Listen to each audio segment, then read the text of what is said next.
Hello everyone, welcome to Unacademy. कैसे हैं आप सब? तो दोस्तों, आज के इस वीडियो में हम लोग बात करने वाले हैं एनएमटीसी जूनियर एंड सब जूनियर के बारे में। इससे पहले अजय सर आप लोगों को एक वीडियो के अंदर बता चुके हैं कि आपको रजिस्ट्रेशन कैसे करना है, क्या उसकी फीस रहेगी, पूरे प्रॉस्पेक्टस के बारे में बता चुके हैं वो ऑलरेडी। इस वीडियो में हम लोग जो डिस्कस करेंगे कि सिलेबस क्या रहने वाला है और उस सिलेबस के अकॉर्डिंग हमारी जो क्लासेस का शेड्यूल रहेगा, वो सारी बातें हम लोग इस वीडियो के अंदर डिस्कस करने वाले हैं। ठीक है, तो ये पॉइंट्स को हम लोग डिस्कस करेंगे कि रजिस्ट्रेशन लास्ट डेट क्या है रजिस्ट्रेशन की, उसके बाद एग्जाम की डेट क्या है, स्टेज 1 की, स्टेज 2 की क्या डेट होगी और आपका जो रिजल्ट है वो कब डिक्लेयर होगा। ये सारी बातें इस वीडियो के अंदर हम लोग करेंगे। एग्जाम पैटर्न के लिए बात करेंगे, सिलेबस और यूट्यूब क्लासेस की जो सीरीज रहने वाली है, ये सारे पॉइंट्स मैं आप लोगों को इसके अंदर बताने वाला हूँ। लास्ट ईयर जब एनएमटीसी का एग्जाम था तो उससे पहले मैंने पीवाईक्यू की एक सीरीज चलाई थी, तो यूट्यूब पर ओलंपियाड कॉर्नर पर ऑलरेडी वो अवेलेबल है। तो जब आप थ्योरी वाला पार्ट कंप्लीट कर लो, तो उस पार्ट को कंप्लीट करने के बाद टॉपिक वाइज जो पीवाईक्यूज मैंने डिस्कस करवा रखे हैं वो सारे आप लोग अटेम्प्ट कर सकते हो, उनको देख सकते हो। पीवाईक्यू से हमारा क्या होगा कि प्रैक्टिस बहुत अच्छे से हो जाएगी यार। तो आगे का पैटर्न देख लेते हैं। अगर मैं बात करूं लास्ट डेट की, तो वो है 15 ऑफ जुलाई। 15 ऑफ जुलाई इसकी लास्ट डेट है, 15 जुलाई 2024, ये एक लास्ट डेट है हमारे रजिस्ट्रेशन की। फिर स्टेज 1 का जो एग्जाम होगा वो होगा हमारा 31 अगस्त को, 31 अगस्त को होगा, सैटरडे उस दिन 10 से 12 2 आवर्स का टाइम रहेगा और इन 2 घंटे के अंदर आपके पास जो क्वेश्चंस आएंगे स्टेज 1 में वो आएंगे 30 क्वेश्चंस। 30 क्वेश्चंस, बहुत जूनियर एंड सब जूनियर दोनों के लिए 30 क्वेश्चंस आएंगे, जिसके अंदर आप लोगों को पता होगा, ये पैटर्न की मैं बात कर रहा हूं कि 15 क्वेश्चंस आपके एमसीक्यू होंगे और नेक्स्ट जो 15 होंगे, 15 क्वेश्चंस ये आपके होंगे फिलअप बेस्ड क्वेश्चंस होंगे। ठीक है, तो दोनों ही तरह के क्वेश्चंस की प्रैक्टिस मैंने करवा रखी है। पीवाईक्यू सेशन पूरा यूट्यूब पर ओलंपियाड कॉर्नर चैनल के ऊपर अपलोडेड है। तो एमसीक्यू 15 क्वेश्चंस रहने वाले और 15 क्वेश्चन आपके फिलअप बेस्ड रहने वाले हैं। ठीक है, 30 क्वेश्चन आपको 2 घंटे के अंदर करने हैं। फिर इसके अंदर मार्किंग स्कीम की अगर अपन बात करें, मार्किंग स्कीम, तो हमारे पास मार्किंग इस तरह से होती है कि आपका 1 marks for each right answer and 1/2 आपका नेगेटिव होगा। 1/2 क्या होगा? नेगेटिव होगा। ठीक है, 1/2 हमारा नेगेटिव होगा। ये हमारा एग्जाम पैटर्न है। उसके बाद स्टेज 2 की भी डेट यहां पर है और आपको साथ में ये भी बताया कि यार स्टेज 1 का जो रिजल्ट है 10 सितंबर को डिक्लेयर हो जाएगा, मतलब एग्जैक्ट है, बहुत फास्ट काम होता है यहाँ पे। ठीक है, अगस्त में एग्जाम है, उसके बाद सितंबर में आपका 10 तारीख को रिजल्ट अनाउंस हो जाएगा, 10 दिन बाद यहाँ। नेक्स्ट उसके बाद जो स्टेज 2 आपका होगा, स्टेज 2 आपको दिया हुआ डेट 19 ऑफ अक्टूबर को, और ये पूरा आपका प्योरली सब्जेक्टिव होता है।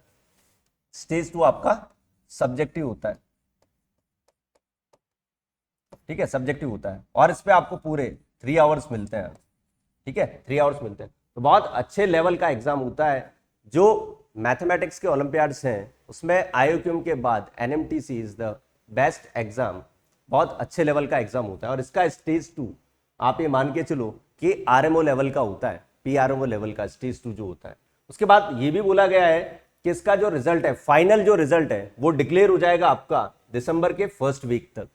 दिसंबर के फर्स्ट वीक तक इसका फाइनल रिजल्ट डिक्लेयर हो जाएगा। ठीक है, तो ये आपका एग्जाम पैटर्न और डेट्स के बारे में इंफॉर्मेशन थी। डेट्स का बहुत अच्छे से ध्यान रखना, 15 जुलाई लास्ट डेट है। ठीक है, तो बिफोर डेट के पहले आप लोग अपने रजिस्ट्रेशन करवा लें।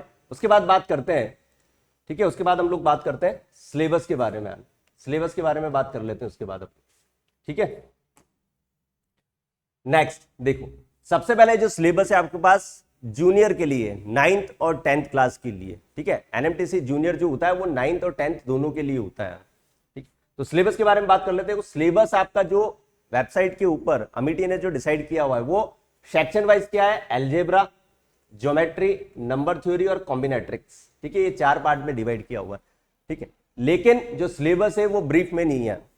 सिलेबस आपका ब्रीफ में नहीं है। उसने बस जैसे अलजेब्रा के अंदर बोल दिया कि quadratic and higher degree algebraic equation, ये दे दिया उसने सिर्फ आपको। ठीक है, लेकिन क्वाड्रेटिक के अंदर भी बहुत सारी ऐसी चीजें हैं जो यहाँ पर अभी डिफाइन नहीं है। उसने सिर्फ टॉपिक का नाम लिखा हुआ है, तो इसका मतलब हो गया कि इसके कुछ सब टॉपिक्स भी होंगे। फिर उसके बाद उसने लॉगरिथम डिफाइन किया हुआ है। एक लॉगरिथम है जो 9th और 10th के साथ क्लास 11th का टॉपिक है। ठीक है, तो 9th और 10th जो जूनियर लेवल का है उसमें जो टच होगा वो क्लास 11th का भी होगा, 11th के कुछ चैप्टर्स भी इसके अंदर इन्वॉल्व होंगे। जैसे लॉगरिथम की बात करें, सीक्वेंस एंड सीरीज, 10th में जनरली हम लोग अर्थमेटिक प्रोग्रेशन ही पढ़ते हैं। इसके बाद ज्योमेट्रिकल प्रोग्रेशन है, हार्मोनिक प्रोग्रेशन भी होता है, अर्थमेटिक मीन हो गया, ज्योमेट्रिक मीन हो गया, इसके बारे में हम लोग बात करेंगे। तो ये आपका सीक्वेंस एंड सीरीज हो गया। Scale of notation, mathematical induction और बेसिक इनइक्वालिटीज, ये टॉपिक भी इसके अंदर अलजेब्रा के अंदर कवर हो रहे हैं। ज्योमेट्री की अगर बात करें, ज्योमेट्री की अगर अपन बात करें तो ज्योमेट्री प्योरली मैक्सिमम 9th वाली है, यहाँ पे मैक्सिमम 9th वाली है, ठीक है, 9th वाली ज्योमेट्री मैक्सिमम है। 10th में आप ये मान के चलो बस ज्यादा से ज्यादा सर्कल है और तो कुछ नहीं, सर्कल वाला पार्ट 10th का है, बाकी मैक्सिमम ज्योमेट्री वो क्लास 9th की है। 9th की ज्योमेट्री बहुत इंपॉर्टेंट है। सर्कल, उसकी theorem, chords, arcs, angle, segment के बारे में बोला है। साइक्लिक क्वाड्रिलेटरल, तो ज्योमेट्री को हम 4 सेक्शन में पढ़ेंगे, ठीक है। उसके बाद नंबर थ्योरी की अगर बात करें तो modular arithmetic, greatest integer function GIF और लीस्ट इंटीजर फंक्शन, ये 3 टॉपिक दिए हुए हैं, लेकिन ये बहुत छोटा सिलेबस दिया हुआ है। इसके सब टॉपिक्स भी होते हैं। नंबर थ्योरी की अगर मैं बात करूं तो क्लास 9th और 10th का जो फर्स्ट चैप्टर है, नंबर सिस्टम और रियल नंबर, इसके अंदर जितने भी क्लासिफिकेशन ऑफ नंबर्स हो गए, एक्सपोनेंट एंड पावर्स हो गया आपका, ये सारे टॉपिक इसके अंदर इंक्लूडेड होते हैं, ठीक है। तो ये नंबर थ्योरी का बात होगी। उसके बाद करते हैं कॉम्बिनेट्रिक्स की बात, जो इन तीनों से अलग है। 9th 10th में ये है ही नहीं, तो कॉम्बिनेट्रिक्स कहां से पढ़े, काफी बच्चों का ये भी सवाल होता है। थोड़ा सा अलग भी लगता है, बहुत ही अलग लगता है, थोड़ा सा ज्ञान। तो कॉम्बिनेट्रिक्स जो होता है, इसके अंदर ये 4 टॉपिक इसके अंदर दिए हुए हैं, ठीक है। तो जब हम लोग क्लासेस शेड्यूल करेंगे, क्लासेस जब हमारी आएगी, तो वहां पर मैं आपको इस चैप्टर को बहुत अच्छे से पढ़ाऊंगा, आप पूरी क्लास अटेंड करना उस टाइम पे कॉम्बिनेट्रिक्स की। उसके बाद बात करते हैं, ये आपका जो सिलेबस है 9th 10th का है, ठीक है, 9th 10th का सिलेबस है। उसके बाद सब जूनियर की अगर मैं बात करूं, सब जूनियर जो आपका बेसिकली क्लास 7th और 8th के लिए कंबाइंड एग्जाम होता है। तो इसके अंदर देख सकते हो आप square and square root, cube root, alligation, average, time and work, जो आपका अरिथमेटिक रीजनिंग के अंदर आता है part, games of skill, travelling around a circle, ये सारा आपका अरिथमेटिक वाला पार्ट है। सेकंड पार्ट इसके अंदर है फिर मेंसुरेशन, जिसके अंदर हम लोग क्यूब, क्यूबॉइड, सर्कल, स्क्वायर, ये सारा पार्ट पढ़ते हैं। 3D एंड 2D जितने भी फिगर्स हैं उनका एरिया एंड पेरीमीटर, वॉल्यूम्स की बात करेंगे इसके अंदर। नेक्स्ट इसके अंदर फिर टॉपिक है अलजेब्रा। तो अलजेब्रा में आपका हो गया डिग्री 1 और डिग्री 2 की algebraic equation, algebraic identities, factorisations, इसके ऊपर बेस्ड क्वेश्चंस इसके अंदर पूछे जाते हैं अलजेब्रा के अंदर। देन ज्योमेट्री के अंदर triangle inequalities, parallelogram, trapezoid and Pythagoras theorem, ये आपके पास 4 टॉपिक इसके अंदर दिए हुए हैं ज्योमेट्री के अंदर। तो आप इसके अंदर ये मान सकते हो कि ट्रायंगल, क्वाड्रिलेटरल और सर्कल थोड़ा बहुत आता है, ये सारी चीजें आप लोग कॉमन है, मतलब ये कॉमन बोल सकते हैं 9th और 10th में इसको, ज्योमेट्री को। नंबर थ्योरी के अंदर प्राइम एंड कंपोजिट नंबर और डिविजिबिलिटी रूल, इसका मतलब हो गया कि नंबर सिस्टम वाला पार्ट इसके अंदर आता है। तो ये तो बात हुई इन दोनों के सिलेबस की, जूनियर एंड सब जूनियर की। दोनों का सिलेबस ये मान के चले कुछ कुछ पार्ट बहुत कॉमन है, तो जो क्लासेस होगी वो बिल्कुल कॉमन क्लासेस होगी। तो सब जूनियर और जूनियर दोनों ही तरह के बच्चे इस क्लासेस को अटेंड कर सकते हैं, देख सकते हैं, जो बिल्कुल फ्री है यूट्यूब के ऊपर, ठीक है। अब बात कर लेते हैं हमारे क्लासिफिकेशन जो लेक्चर्स का है, उसके बारे में आप लोगों को बता देता हूं, एक इंफॉर्मेशन दे देता हूं। सबसे पहले जो हमारी क्लासेस होगी वो नंबर थ्योरी की होगी, जिसके अंदर 3 लेक्चर्स होंगे, L1, L2 एंड L3। पहले 2 लेक्चर्स में आपको सिलेबस विद एग्जाम्पल्स, क्वेश्चंस के साथ कवर करवाया जाएगा, और थर्ड वाला जो सेशन होगा वो आपका होगा प्रैक्टिस सेशंस, जो प्योरली क्वेश्चंस होंगे, जिसके अंदर हमारे थ्योरी बिल्कुल भी नहीं होगी, ओनली एंड ओनली क्वेश्चंस हम लोग डिस्कस करेंगे NMTC लेवल के, राइट। तो आप देख सकते हो, देखो L1 में मैंने जो यहां पर क्लासिफाई किया है, क्लासिफिकेशन ऑफ नंबर, सर्ड्स मतलब एक्सपोनेंट्स हो गया, GIF हो गया आपका, उसके बाद फिर हो गया इसके अंदर divisibility rule, binomial remainder, cyclicity, ये सारी बातें हम लोग करने वाले हैं, जो सिलेबस के अंदर एक सिंगल लाइन में लिखी हुई थी, तो हमने इसको पूरा एक्सपेंड करके एक्सप्लोर कर दिया सिलेबस को। उसके बाद लेक्चर 2 के अंदर लॉगरिथम और इनइक्वालिटी आने वाला है। लेक्चर 3 आपका, जैसा कि मैंने बोला है कि प्योरली पूरा प्रैक्टिस सेशन रहने वाला है, तो 3 लेक्चर में हम लोग नंबर थ्योरी कंप्लीट करेंगे। देन उसके बाद अलजेब्रा की बारी आएगी, तो अलजेब्रा में भी L1, L2, L3 और L4 है।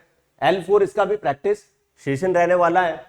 Lecture number 3 sequence and series होगा, जो बिल्कुल ही नया है, तो इसको पर्टिकुलर पूरा बहुत अच्छे से हम लोग कवर करेंगे वहां पर। लेक्चर नंबर 2 आपका quadratic equation and higher degree equations, उसके ऊपर बेस्ड होगा, उनके मैक्सिमम और मिनिमम वैल्यू कैसे हम लोग फाइंड आउट करते हैं, वो सारी चीजें हम लोग सीखेंगे। लेक्चर नंबर 1 में पॉलिनोमियल और फैक्टराइजेशन एंड अलजेब्रिक आइडेंटिटीज, जो मोस्ट इंपोर्टेंट है, ये भी हमें आना चाहिए यार, बात करते हैं ज्योमेट्री की। तो ज्योमेट्री में जैसा कि मैंने आपको बोला है कि प्योरली 9th की ज्योमेट्री सबसे ज्यादा है इसके अंदर, 9th और 10th ये दोनों हम लोग बोल सकते हैं। तो L1 में कुछ बेसिक्स का मतलब हो गया लाइन्स एंड एंगल वाला चैप्टर, उसको हम बेसिक पार्ट में काउंट करेंगे। उसके बाद ट्रायंगल और इससे रिलेटेड जितनी भी थ्योरम है वो सारी हम लोग लेक्चर नंबर 1 में कंप्लीट करेंगे। फिर लेक्चर 2 में हम लोग कंप्लीट करेंगे क्वाड्रिलेटरल एंड इससे रिलेटेड थ्योरम्स। लेक्चर 3 में सर्कल और इससे रिलेटेड जितनी भी थ्योरम्स है, तो ये तीनों मिला के आपकी कंप्लीट ज्योमेट्री हो जाएगी। और फोर्थ जो लेक्चर होगा इसके अंदर हम इसके प्रैक्टिस सेशन रखने वाले हैं, मतलब इन तीनों के कंबाइंड क्वेश्चंस करेंगे इसके अंदर, ठीक है। फिर उसके बाद आती है कॉम्बिनेट्रिक्स की, जिसके अंदर लेक्चर नंबर 1 में फंडामेंटल प्रिंसिपल ऑफ काउंटिंग, ठीक है। देन उसके बाद basic of permutation and combination, principle of inclusion exclusion and pigeon principle, इसकी हम लोग बात करने वाले हैं। और लेक्चर नंबर 2 में इसके ऊपर बेस्ड क्वेश्चंस की बात करेंगे, ठीक है। तो मैं आपको ये बता दूं इस वीडियो में कि हमारा जो फर्स्ट लेक्चर आएगा वो 3 जुलाई को आने वाला है। 3 जुलाई को आने वाला है, वेडनेसडे है, बहुत अच्छा दिन है उस दिन। तो हम जो शुभ काम करते हैं वो वेडनेसडे से स्टार्ट करते हैं। 3 जुलाई को हमारी पहला लेक्चर आ जाएगा। ये क्लासेस लाइव रहने वाली है, टाइमिंग आपको बता दी जाएगी, ठीक है। आप लोग तैयार रहेगा बिल्कुल 3 जुलाई को। तो मिलते हैं 3 जुलाई को। Thank you very much.